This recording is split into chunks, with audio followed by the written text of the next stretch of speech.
Fala galera, bom dia. Para quem tá vendo de dia, boa tarde, boa noite, dependendo da hora que você estiver vendo. Estamos aqui para mais um vídeo do nosso blog Futebol Argentino. Eu sou o Vinícius Falcão. Bem, como eu falei para vocês ontem, hoje eu vou comentar sobre o meu quadro histórico, que era para ser no domingo. Eu espero não romper com isso muitas vezes, mas como nesse domingo não foi possível fazer esse quadro histórico, vou fazer hoje. Eu já falei para vocês ontem que escolhi tratar sobre o River Plate do Ramon Dias. Ele foi técnico do River nessa passagem que eu vou comentar aqui entre 95 e 2002, mas eu vou tratar mais especificamente ainda do River Plate entre 96 e 97, que foi o período, o ápice do Ramon Dias lá no clube, né? Ele ganhou diversos títulos nesse período, basicamente 6 títulos nesse período, entre 96 e 97, 4 nacionais, quer dizer, 4 nacionais e 2 internacionais. Então foi um período muito bom pro River, e muito mais do que título, eu acho que ainda mais do que os títulos que ele ganhou, eu acho que o que marcou mais foi o futebol muito ofensivo, muito vistoso que o River empregou nesse período. Eu tenho certeza, diria de uma forma até tanto quanto arrogante, tenho certeza que foi o último grande esquadrão ofensivo, de jogo bonito, né? Não tô falando de papar título, tô falando de jogo vistoso, o último time que realmente se impunha, que ganhou porque construiu um estilo de jogo de imposição e tudo mais. E que o mais importante não era ganhar, isso aqui é muito interessante. O mais importante não era exatamente ganhar. O mais importante era jogar bonito. Era ter um jogo de imposição, ter um jogo de qualidade, ter um jogo onde o gol fosse realmente o objetivo incessante, né, do futebol empregado pela equipe. E não o resultado. O resultado era consequência desse modelo de jogo. Mas o Boca do Bianchi, não sei o que, o Boca dos anos 2000. Sim, o Boca dos anos 2000 foi um excelente esquadrão e tudo mais. Só que era um time resultadista. E eu não estou falando aqui que o River era melhor do que o Boca. Eu tô falando que ele foi o último grande esquadrão onde o jogo era mais importante que o resultado. São duas coisas diferentes, entenda. Uma coisa é eu falar que o Boca foi melhor ou pior do que o River, ou que o River foi melhor do que o Boca. Isso daí não dá pra saber. Eu acho que não dá pra saber. Particularmente eu acho que o Boca talvez fosse melhor time em termos de resultado. Acredito mesmo que talvez fosse mesmo um time melhor no quesito resultado. Mas o River era muito mais encantador do que o Boca, né? E seria um duelo interessante, inclusive aquele Boca que ganhou do Real Madrid no Mundial de Clubes contra o River que enfrentou a Juventus e perdeu por 1-0 no Mundial de Clubes, no mesmo Mundial de Clubes. Aquele River reforçado dos caras que saíram, né? Porque, se não me engano, o Ortega e o Crespo saíram da Libertadores para o Mundial, né? Eles não chegaram a jogar o Mundial porque o River perdeu, que eram 2 dos principais jogadores do River na época, né? Então o Ramon Dias chega no River em 95. Ele não foi muito bem no ano de 95. Saiu na semifinal da Libertadores, nos pênaltis, se não me engano, para a América de Cali. O Grêmio seria campeão em 95 da Libertadores, né? O Vélez foi em 94, o Grêmio foi em 95 contra o próprio América de Cali. Seria um final interessante também se fosse River e Grêmio, mas enfim, o River não passou. Quem passou foi o América de Cali, e o América de Cali perdeu para o Grêmio na final. E o River não interrompeu o trabalho. Interessante isso. Ele não fez um campeonato argentino muito bom, tanto que não foi campeão argentino em 95, né? Ele vai porque ele consegue ficar entre os melhores, mas ele não chegou a ser campeão argentino em 95. Vai para a Libertadores de 96 sem ganhar nenhum título argentino, porque eram 2, como eu já falei para vocês. Era o Clausura no começo do ano e o Apertura no final do ano, na segunda metade do ano, o Apertura, e na primeira metade do ano o Clausura. Então o River ele acaba se reforçando, mas ele abre muito espaço para jovens da base, né? Esses jovens da base, se é que vocês vão entender, Galhardo, Ortega, Crespo, o próprio Sorin, que não era titular, mas tinha espaço. O Galhardo também não era titular na formação clássica do River desse ano de 95, 96 e 97, mas eram muito bons jogadores, eram jogadores muito bons, né? Então o River ele começa de 95 embaladíssimo. Ele passa de grupo na Libertadores sem nenhuma derrota, 4 vitórias e 2 empates, né? 14 pontos, assim, muito embalado mesmo na fase de grupos. E ele vai passando de fase, passando de fase, passando de fase. Inclusive elimina a Universidade de Chile, Laú, né? Nos mata-matas até a final. Interessante que o atacante principal da Laú era o Salas, que viria para o River logo depois, né? Pouco tempo depois ele iria cruzar a cordilheira para chegar no River Plate. Interessante como o River Plate ele tem essa intimidade com jogadores de outros países, principalmente do Chile e do Uruguai, né? Você vê o próprio Enzo Francesco, ele que participou desse esquadrão imortal de 96 e 97, o Salas, né? O Alexis Sanchez chegou a jogar no River um bom tempo. O próprio Louco Abreu também jogou lá, enfim. O Alçamendi, no título mundial de 86 também, ele estava no River, ponta direita. Na Libertadores de 86 também, a primeira do River.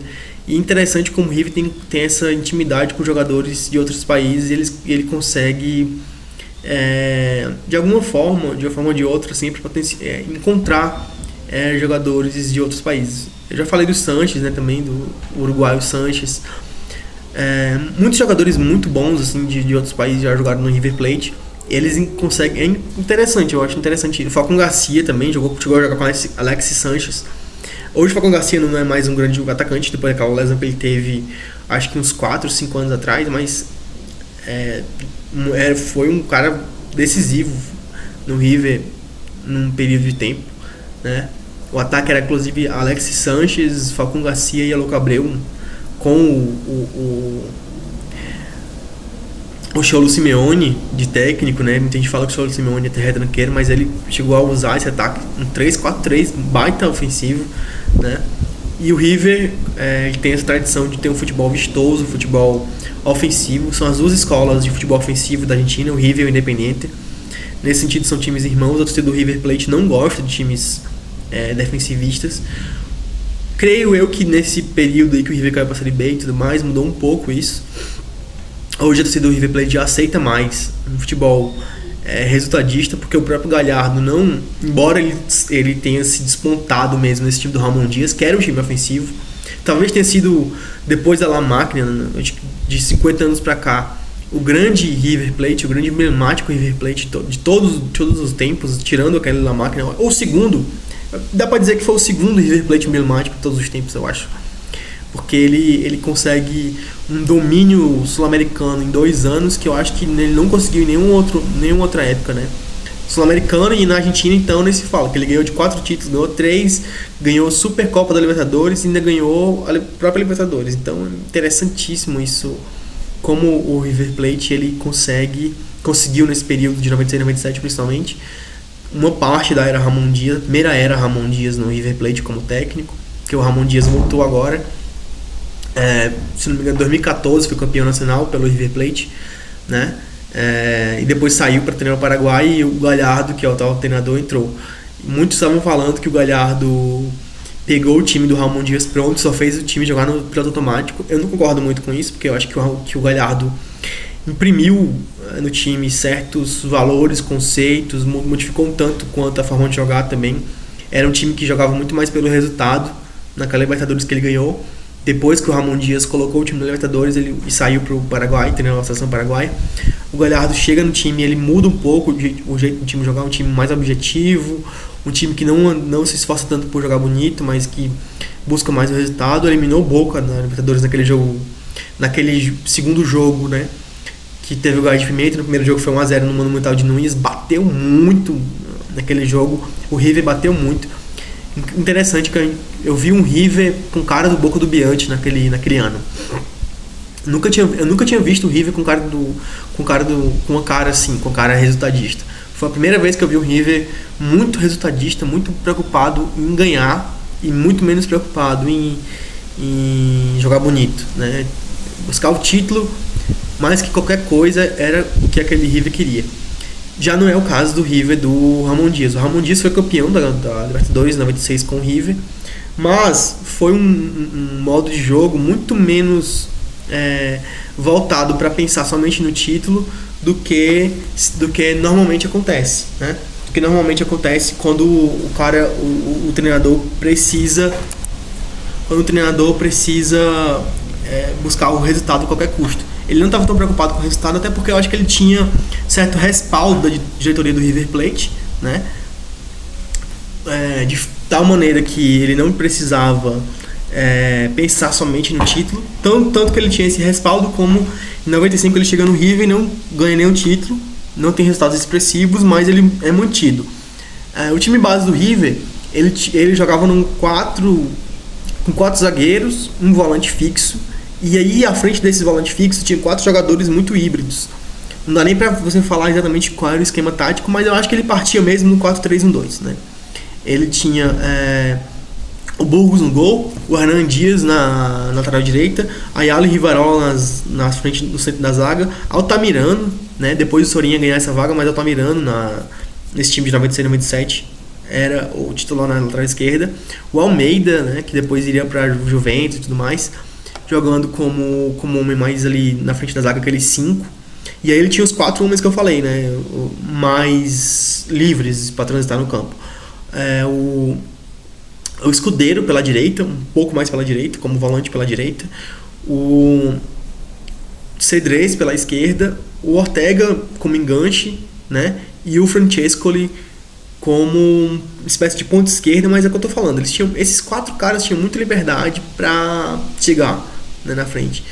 E os laterais também passavam muito, de forma que o River muitas vezes estava atacando com 7 jogadores e defendendo com 3. Quando ele subia ao ataque, principalmente jogando em casa, né, para buscar resultado, ele sempre jogava assim. E o 9 era o Crespo, simplesmente o Crespo, que fez um gol laço de bicicleta, se não me engano, na final contra o América de Cali.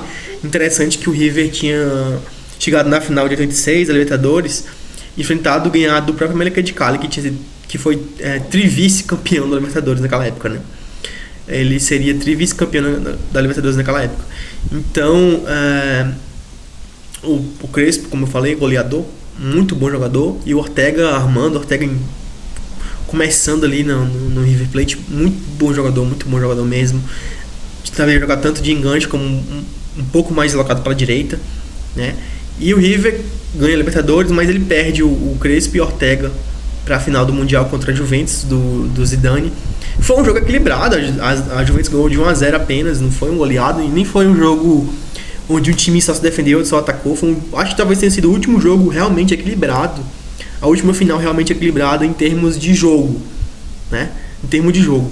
Porque mesmo o Boca Juniors, o Corinthians, o São Paulo, o Inter, esses times que ganharam o Mundial depois, sul-americanos que ganharam o Mundial depois, eles não conseguiram fazer um jogo equilibrado. Eles conseguiram ganhar o jogo, foram resultadistas, mas é isso que eu estava falando no começo. Embora o River não tenha conseguido o resultado, mas ele foi certamente o último time sul-americano que conseguiu equilibrar o jogo contra o campeão mundial. Foi o último jogo realmente equilibrado mesmo, o último jogo onde se trocou ataques, né? Se trocou socos durante o jogo. Mesmo sem o Crespo, mesmo sem o Ortega. Talvez com eles a história tivesse sido diferente, mas enfim, não dá pra também querer adivinhar a história. E esse foi o time do Ramon Dias, né? Um time emblemático, como eu falei, o último time que realmente tinha um conceito de jogo e não abria mão dele na América Latina, que, pelo menos que eu saiba, e que ganhou coisas, que marcou uma época, né? Porque é muito fácil você ter uma ideia de jogo e não conseguir marcar a época. Por exemplo, a Universidade de Chile do São Paulo também fez isso, também tinha uma ideia de jogo acima de qualquer coisa, mas ela não conseguiu marcar uma época, ela ganhou basicamente, em termos de peso mesmo, ela ganhou uma Sul-Americana, não chegou a mais do que isso. Foi uma experiência muito curta, isso que eu quero falar. Não chegou a ser uma experiência realmente longa, uma experiência de marcar uma época. O Ramon Dias fica no River Plate por 7 anos. Ele chega em 95, sai em 2002 e ele ganha mais títulos ainda, né? Ele ganha outros títulos e ele consegue montar times realmente emblemáticos. Então acho que é por isso que esse River é tão marcante e por isso que eu escolhi esse River para falar aqui para vocês. Espero que tenham gostado. Eu fico por aqui. Mais tarde de noite eu volto com o vídeo, acho que analisando o jogo do Racing Clube, a vitória do Racing fora de casa. Então eu fico por aqui, galera. Sou o Vinícius Falcão, esse é o nosso blog Futebol Argentino. Valeu, até mais tarde que eu volto, hoje ainda.